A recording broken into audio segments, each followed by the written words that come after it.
Shalom shalom. இன்றைக்கு எபிரேய வார்த்தையாகிய ஒரு வார்த்தை நம்ம பார்ப்போம்.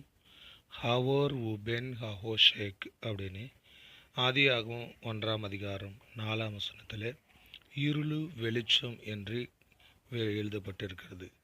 இருளையும் வெளிச்சத்தையும் வெவ்வேறாய் பிரித்தார் அப்படின்றதான அந்த வார்த்தையில் ஹாவோர் உபென் ஹஹோஷேக் அப்படின்னு இருக்குது. அந்த வார்த்தை இருளு வெளிச்சம் அப்படின்னு இருக்குது. நான் ஏற்கனவே சொன்னது போல அந்த இருளு வெளிச்சம் எது அப்படின்னா 613 கட்டளை தான் காண்பிக்கிறது. அந்த 613 கட்டளைகளை தான் அவர் ரெண்டாக பிரிக்கிறாரு. 248 365 பிரிக்கிறாரு. 248 செய் அப்படின்னு சொன்னார். 365 செய்யாதே அப்படின்னு சொல்கிறாரு. செய் சொல்கிறது நீதி, செய்யாதே அப்படின்றது அநீதி.